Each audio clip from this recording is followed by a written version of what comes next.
It was a Tuesday afternoon and it was 12:45.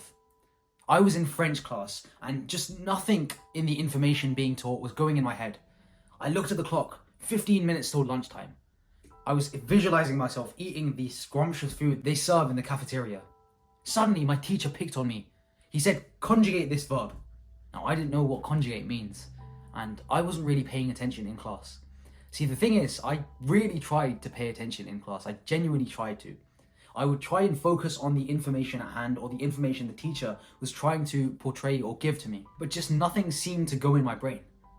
I always felt at a disadvantage in class or academics or in work. I just felt like I just couldn't understand the information being taught to me. This is something that carried through my GCSEs and through my academic life. It just seemed like other students around me could focus and understand content way better than I could. See, this is a problem that I only recently fixed, and I want to make this video almost to my younger self and anyone that fits this description or relates to the situation I had beforehand, where they just can't seem to focus or understand the stuff going on in class or whilst doing work. In this video, I'm going to tell you exactly how you can gain 10x focus and focus exactly on what's being taught in class or whilst you're doing work. It's actually simpler than you think it is. I'm not going to waste your time in this video. The way you can focus or understand more content whilst doing work or in class is by getting into a state called flow. Now, the term flow is what athletes describe as getting in the zone. It's basically a state where you work or you do some kind of activity where you get no thoughts in your brain. It's basically what athletes try to get in whilst they're doing their sport. For example, if you're hitting a golf ball, if you're like Tiger Woods and you're hitting a golf ball, if you think about all of the measurements or the angle of your hand compared to the golf club, you're probably not going to hit it as far as someone who's just flowing through the exercise and just hitting the ball. That movement of flowing through the exercise and getting no thoughts, not overthinking about the subject or not overthinking about the event is what is called flow. Now, honestly, you may think that you've never been in this state of flow before, but you actually have. Think back to an exam if you're a student where it's really time pressured. Imagine looking down at the exam paper and really writing, and then you look up again and like half an hour or 2 hours have passed. This is the state of flow, because in that moment, in that 2-hour block, you had no thoughts. And this is the state that we want to get into whenever we're doing our work or whenever we're concentrating in class. We want to have no external thoughts about anything. We don't want to think about some random lunch meal in 15 minutes like I used to. We don't want to think about some random gym or that I'm getting too fat or the latest football game. We want to be present in that moment and have no overthinking thoughts. That's essentially the basics of how you focus on anything. That's how you do the most meaningful work. That's how you accomplish success. It's just getting into this state of flow. Every single successful athlete, businessman, I guarantee you, utilize this state of flow. Compare this to a normal average student studying. Maybe he has his phone out, maybe he's thinking of something else. He's not in the state of flow, he's overthinking, maybe about the recent exam coming up. Maybe he's stressing about that and he's only thinking about the recent exam coming up and he's not focusing on his work. That's not in the state of flow, and that's something we want to stay away from. In this video, I'm going to essentially narrow this down to 3 things that will help you get into the state of flow. Essentially, I'm in a state of flow whilst talking to this camera right now. I don't have any external thoughts, and I try not to have any external thoughts. And essentially, I've also used these 3 things to get into a state of flow. And hopefully this will work for you, and this will guarantee you success in work or in classroom if you're a student. I think I use the student example because I'm a student, I'm an A-level student. Essentially, A-levels are like pre-university stuff that they do in the UK, and I'm taking maths, further maths, physics and computer science. This is a little rant, but essentially that's why I use the student example a lot. But this could be in any venture of life. If you get into a state of flow where you have no thoughts, you will completely destroy your competition because you're having no thoughts and you're only thinking of the task at hand and essentially filtering out every other thought in your brain. So essentially, the first way you can get into a state of flow is something called meditation. You've probably heard of the term meditation before, and you probably think it's some weird spiritual bullshit that like monks do on mountains, but actually, meditation is something that increases the amount of focus you can have. I think I've said this in a previous video, I'll say it again, every single successful athlete or businessman all have a consistent meditative practice where they consistently meditate. And meditate is not like attracting the energy of the universe. Essentially what it is you try and focus on one point for a specific amount of time, and you essentially build up the amount of focus you have on that one point time and time again. I know a lot of people are going to click off this video as soon as I say meditation, but please, if you're watching the video, please do not click off this video. Listen to me. The only way you can increase your focus, increase your attention span. I know teenagers like us, we only have like a 8-second attention span. And the only way you can increase your attention span is by almost practicing focus every single day, or like having a regular meditative practice where you try and increase your attention span.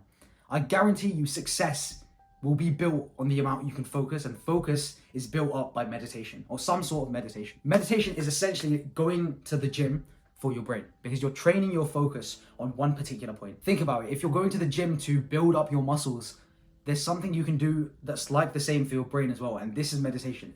Just concentrating on one certain point for like, let's say 5 minutes, and just trying, every time you think of something else or you find yourself deep in thought, just realign your focus on focusing on that one certain point. That's just the basic way of doing meditation. I actually have a full length guide on how you can meditate. It's like a summary of stuff I found online and how I do it as well. I'll link it on somewhere around here. And that's essentially the most important thing you can do to increase your focus. Creating a distraction-free environment or work zone. Now, this is something that many people do not have. This distraction-free environment essentially involves you having a space in your house or your room where all you do is work. You have no distractions at all. For me, it's this table right here. I work at this table right here, and essentially I put my phone in the other room. I turn off like YouTube. I have like extensions to turn off YouTube, and I turn away all distractions like at all. I don't even bring food to this table.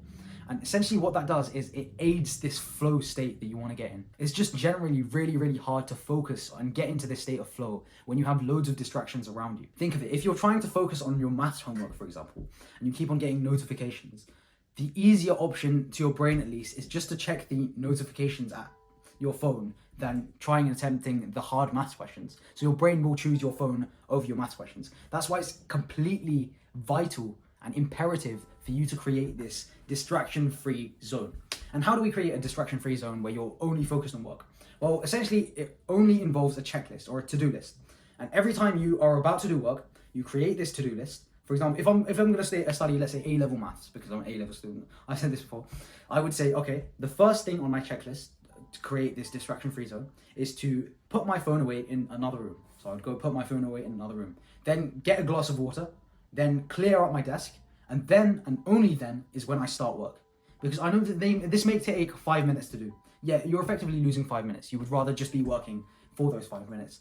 But this will help you focus for a much longer amount of time than someone who perhaps has his phone right here and maybe has like a really messy desk. You're going to study for a longer, much more focused and meaningful amount of time than the other person who has a really messy desk. So this is why it's really vital for you to create this distraction-free environment where all you do is have no distractions and just concentrate on the work at hand. If you want to see my personal deep work checklist, I'll put it on screen somewhere here. Don't copy it, like create your own one. I don't know how your house looks, and honestly, I don't want to know how your house looks. That's just a bit weird. But effectively, just create something that you can implement, basically. So if you study on your table, for example, just put earphones in and just like, there's something called brown noise, which like filters out the distractions, noises around you. And I use this a lot. It's basically like this static noise that you can... Sorry, my camera was shaking. It's basically this like static noise you can put in your earphones, and this just blocks out all of the sound around you. Like if you have loads and loads of people talking in your house, it just filters out the noise around you. Essentially, if you just put this in your earphones, then maybe that could be part of your deep work checklist or your deep distraction-free environment checklist, wherein you have to do that before you start any work. Perhaps it's clearing up your kitchen dining table if you're studying there to create a more clearer workspace so you can focus for a longer amount of time. I don't know, it just mold this deep work checklist I've given in this video to your needs and wants, basically. And this brings me on to the last section, which is a good diet. Everyone I've ever seen overlooks this one very crucial advice.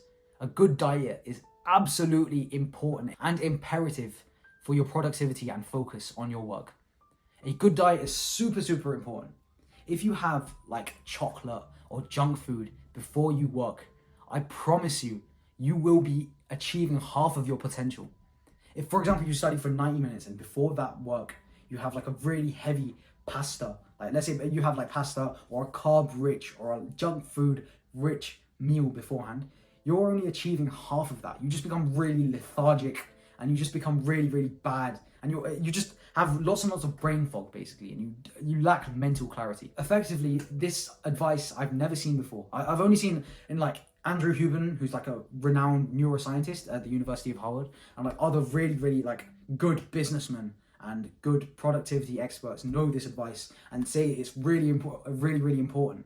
But everyone overlooks it. I think in the study content on GCSE, no one says that you have to have a good diet to achieve productivity. But essentially, if you eat clean, I promise you that you will achieve and you will demolish your competition, at least academically, if you eat cleaner than someone else. See, you've probably heard of the phrase, a healthy body is a healthy mind, and this is completely true. I don't know why it's drowned out in the previous few years, but if you have a healthy body and a healthy diet, your mind will just become more clear. I don't know how to give like the sciencey explanations. I'll probably link a few studies or videos in the descriptions down below. But essentially, if you have a really good diet and you do some sort of physical activity, your productivity becomes 10 times better.